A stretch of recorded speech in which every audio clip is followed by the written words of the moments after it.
প্রশংসা মহান আল্লাহ তাআলার। রেল আপনারা জানেন, রেলের যে দুর্নীতি, এই যে পূর্ব অঞ্চল আর পশ্চিম অঞ্চলে বিভিন্ন সময় যন্ত্রাংশ কেনা নামে যে পরিমাণ দুর্নীতি, যার কারণে বর্তমানে রেল কিন্তু অনেকটাই একেবারে লোকসানের মুখে। এখন যেটা সিদ্ধান্ত নিয়েছে সরকার, যে রেলের উপরে যে রেয়াত ছিল, এই যে 20% প্রায় 25%-এর মতো একটা রেয়াত ছিল, এই রেয়াতটা তারা উঠিয়ে নিতে চাচ্ছে। এর কারণে যেটা হবে, যাত্রীর উপরে যে ভাড়াটা বর্তমানে ছিল, এই ভাড়াটা কিন্তু বৃদ্ধি পাবে 20 থেকে 25%। এই রেয়াত যেটা দেওয়া হয়েছিল 1992 সালে, তারপর থেকে এই যে দেখা যায় রেলের যে ভাড়া, বিশেষ করে যারা দূর দূরান্ত যেসব যাত্রী যারা যাত্রা করে, তাদের ক্ষেত্রে দেখা যায় এই 20 থেকে 25% এই রেয়াত কিন্তু দেয়া হয়, এইটা এখন উঠিয়ে নেওয়া হবে। যার কারণে সরকার মনে করছে যে এই রেলের রেয়াত যদি উঠিয়ে নেওয়া যায়, তাহলে হতে পারে রেলটা অনেকাংশেই লাভজনক হয়ে যাবে। শুনেন, এইটা কোনোভাবেই সম্ভব নয়। কারণটা হচ্ছে, রেলে যে পরিমাণ চোর, তেল চুরি, যন্ত্রাংশ চুরি, এবং এই যে যন্ত্রাংশ কেনার নামে আমরা অনেক সময় দেখেছি 700 টাকার জিনিস তারা 7,000 টাকা দিয়ে কিনেছে, 7,000 টাকার জিনিস তারা কিনেছে প্রায় 1 লক্ষ টাকা দিয়ে, 1 লক্ষ টাকার জিনিস তারা কয়েক লক্ষ টাকা দিয়ে কিনেছে। প্রায় হাজার হাজার কোটি টাকার দুর্নীতির একটা বাণিজ্য কিন্তু এই রেল।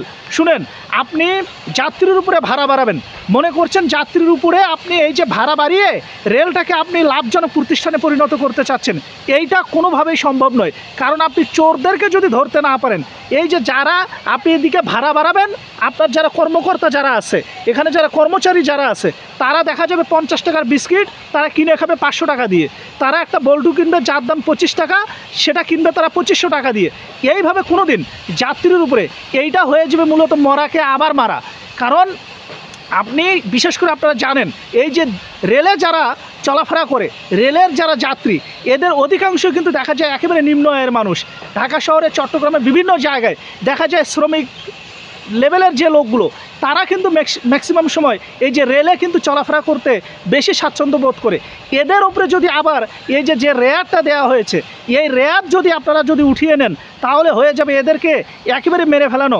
শুনেন, এই যে রেলের যে পরিমাণ দুর্নীতি, রেলের যে যন্ত্রগুলো, যে ইঞ্জিনগুলো রয়েছে, আমরা জানি এই রেলের ইঞ্জিন, এগুলো কিন্তু প্রায় 25 থেকে 30টা বগি এরা বহন করতে পারে, এরকম একটা সক্ষমতা রয়েছে।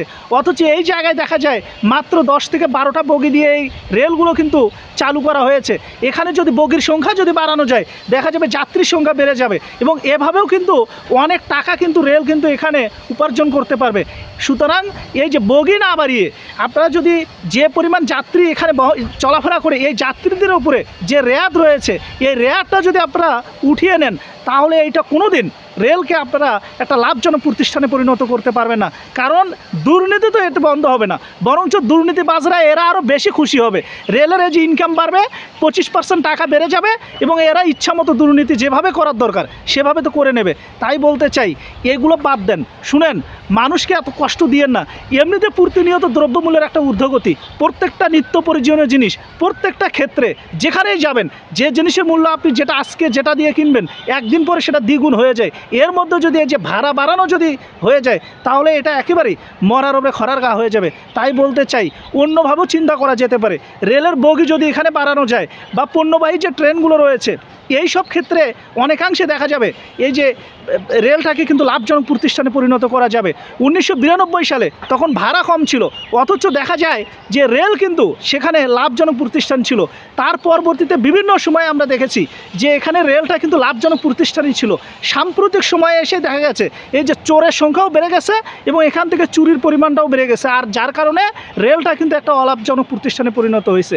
চোরদেরকে না ধরিয়ে রেয়াত উঠিয়ে কোনো দিন এইটা লাভজনক প্রতিষ্ঠান হবে না। ভালো থাকবেন, সুস্থ থাকবেন, আল্লাহ হাফেজ।